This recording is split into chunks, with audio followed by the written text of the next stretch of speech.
Water, 80%, 90% water somewhere. Water is hydrogen. Hydrogen has 12 vortices that's behaving with it, 12 opposing vortices. So what, in your model, what happens to these suns when they supernova? Everything gets old and die. Everything gets old and die. And does everything recompress? Has to. And you breathe out, what happens to that air? Another plant breathes that air in. So would this be the universe itself? Would it be galaxies? Would it be... Everything behaves the same way. So as the sun expands and projects and ejects particles, they... Isn't this like the, what is it called? The Fibonacci sequence or whatever? But like, but vortices.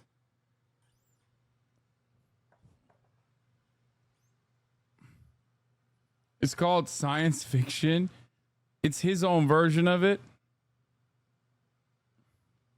What is he saying? Vortici? Dude, I'm too stupid to understand any of this. To be fair, or I'm not stupid enough to understand any of this. It's one or the other. I do not have the adequate science background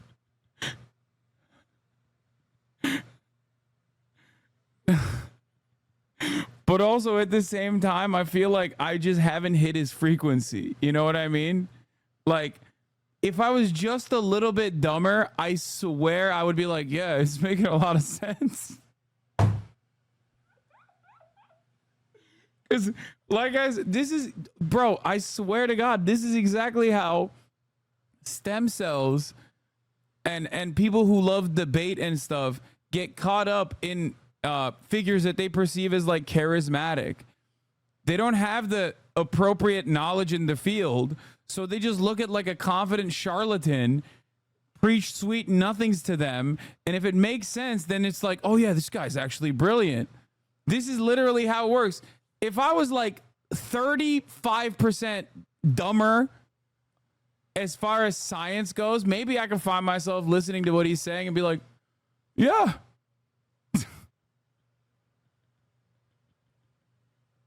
This is how stem cells get caught up with Jordan Peterson, because they just don't understand any of the things. They don't know the concepts at all. They've done no reading on it. They've never investigated it. Jordan Peterson is just the first to be there and tell them, no, the way you see the world is actually correct. So then they just get caught up in that shit.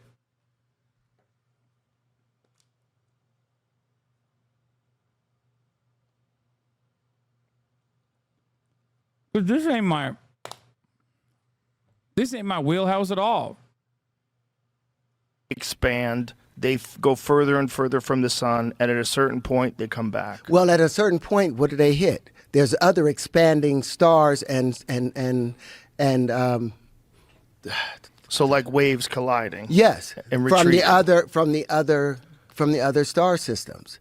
They have an expanding, what is the solar wind. They have expanding solar winds. Mm-hmm. So when they meet our star meets the solar wind from another star at that end of that spot, now there's two pressure conditions. So you have another Lagrange spot that's happening there. That's when those waves start coming back, but they get hit, and if they hit at 120 degrees, because that's how the universe is arranged, now these things become electric. So they, instead of coming from the planar side and expanding out at the equator, they now come back up from the northern and southern parts. So does this account for stellar nurseries? Yes. All of these things are just pressure conditions hitting each other. And they're causing that. That's where the Birkeland currents are running through, those higher electrical fields. But everything in the universe is just electricity. And we call it magnetism when it's devitalized, but it's still electricity. We call the radiative side, it's the feminine side. And the contractive side is the positive, masculine side. It's a balance, and it's never been anything but that balance, and we've complicated it with a lie. If you're right, so many people are wrong. Everyone's Joe!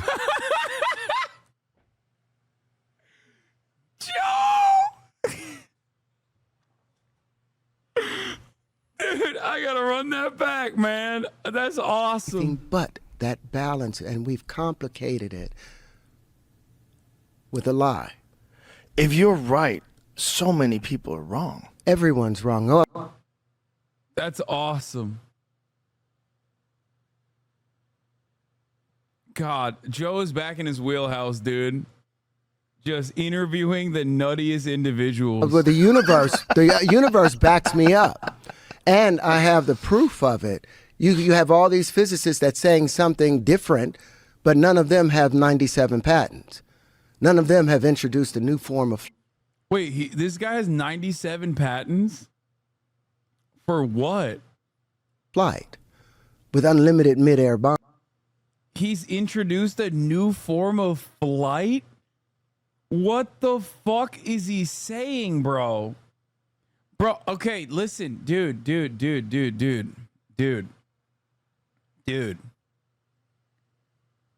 thing I never understand about guys like this, and just like conspiracy theorists, fabulists of all different sorts of interests, is that it requires an unimaginable amount of time and investment to come up with these alternative theories and to, I guess, quote unquote, investigate and do the reading. And in that same exact time frame, you could have just learned the actual science. It's like, it blows my fucking mind. If I invested this much time and effort into something that is objectively wrong, I would be so sad.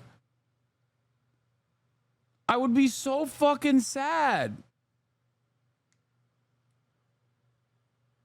And on the other end of this, when you do invest this much time and effort into it, you just end up holding on to these ideas because now you've made the investment. There's probably a level of narcissism too, and it's like, well, I came up with this stuff and I'm brilliant, so the stuff I came up with must be solid.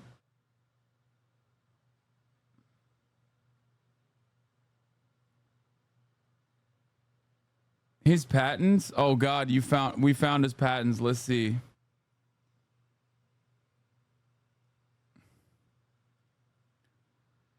System and method for merging virtual reality and reality to provide diamond earring with washer.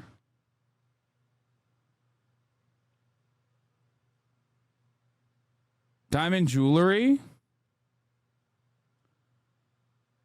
Wait, that's it? Those are the only patents he has?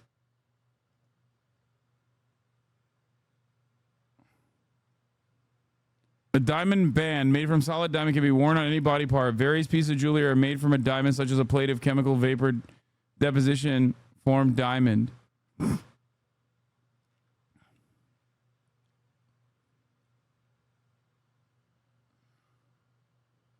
Here's this hydrogen technology I was that born he Howard.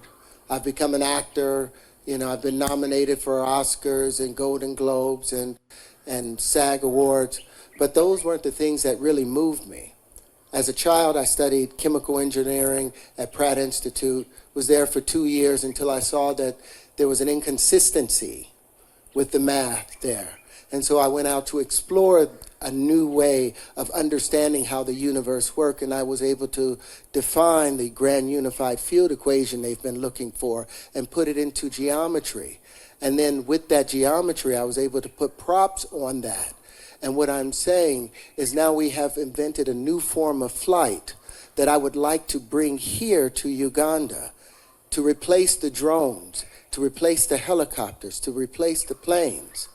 We have all the funding necessary. What we need is just a fertile ground in which to build this. Now, this is the geometry of hydrogen. Of hydrogen. Hydrogen. This is the proton itself. So any bond that hydrogen can make, our linchpins are able to make. So we're talking about unlimited bonding, unlimited predictable structures, supersymmetry. And the linchpins are now able to behave as a swarm, as a colony that can defend a nation, that can harvest food, that can remove plastics from the ocean, that can give the children of Uganda and the people of Uganda an opportunity. It's pretty crazy that, like, in this day and age, you can just literally, if you're famous and rich enough, you could just have a schizophrenic episode and, like, an entire nation that has been used and abused historically will offer you safe passage and an opportunity to just have that schizophrenic episode in broad daylight. Like, that's wild. Think about that, dude. Think about how fucking fascinating that is. Like this guy's just out of control.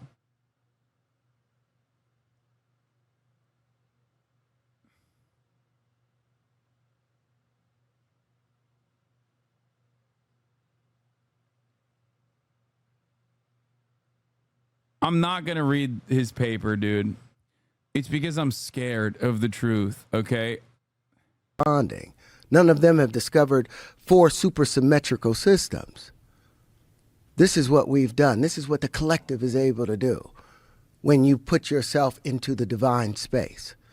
Because that spirit is waiting. It's just like, okay, are you going to make yourself available for it? So let me ask you this. If I had a magic wand and I allowed you to not just show this, but allowed all of these people that have these opposing ideas, you debate them, you duke it out, you emerge victorious, okay?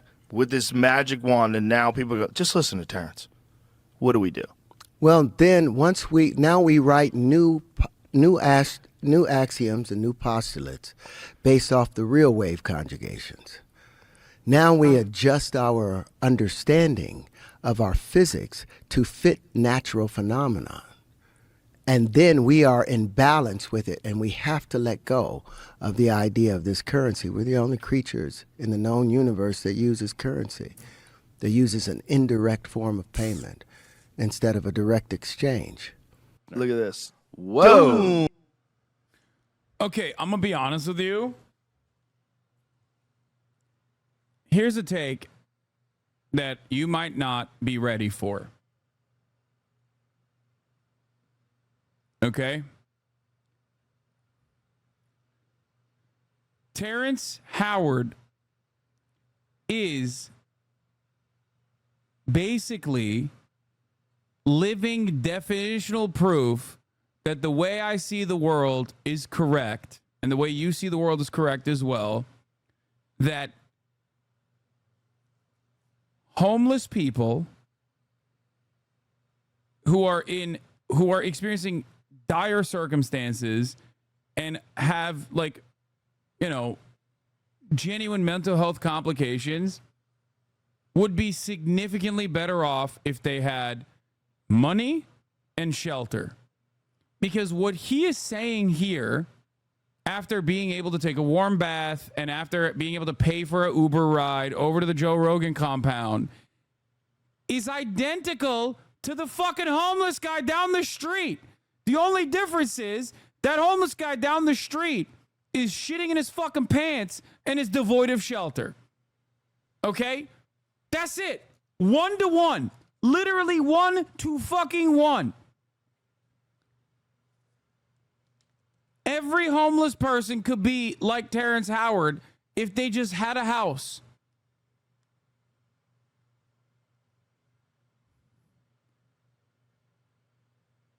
Unironically, how the fuck are we not housing everybody, dude? Seriously.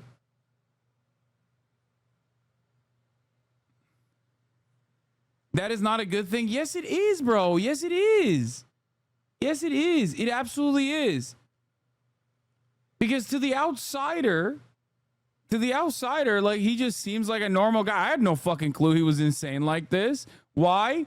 Because he's able to carry himself a certain way. because he has certain amenities and certain incredibly important things necessary for survival readily available to him because of his acting career and all the money that he made. Okay? He's rich. So when you're rich and you have this class status, all of a sudden, it don't matter. It's the same dynamic that exists with people that constantly are like, oh, these guys are doing drugs on the streets. They're doing fucking drugs on the streets. They're on heroin on the streets. It's like, bitch, so is your mom. It's just that she has a Xanax prescription and she gets to do it at home. So you don't think about it in the same exact way. But there's no difference in many respects. That's it. That's literally it. My point is, basically, if we treated every single person with dignity, like they were human beings, okay, and they had access to running water and buy clothes, clean clothes, and launder them and shit like that,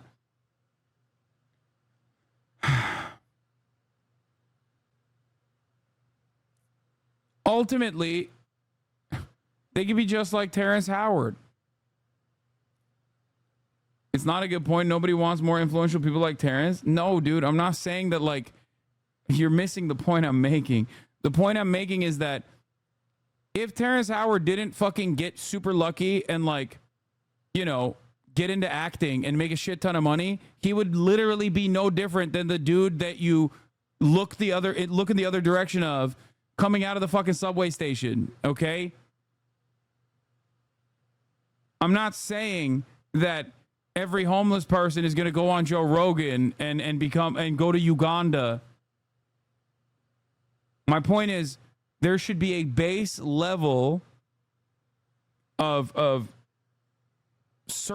should be a base level of things that we give everyone so that they can be human beings and be seen as human beings and be perceived as human beings.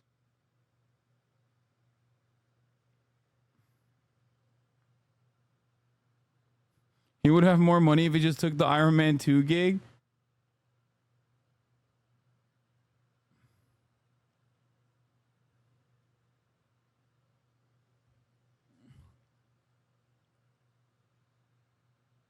Give the homeless people money so they can pitch in front of the Ugandan state.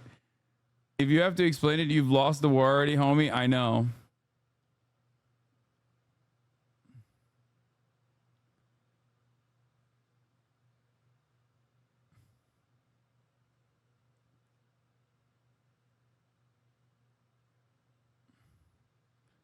It's awesome. He's awesome. I didn't want to originally dive into this, but now that we have, I'm much more knowledgeable. I've learned the ways in which the world works, the universe. The way in which the universe works, I am completely aware of now. Batman Sexor run continues, by the way.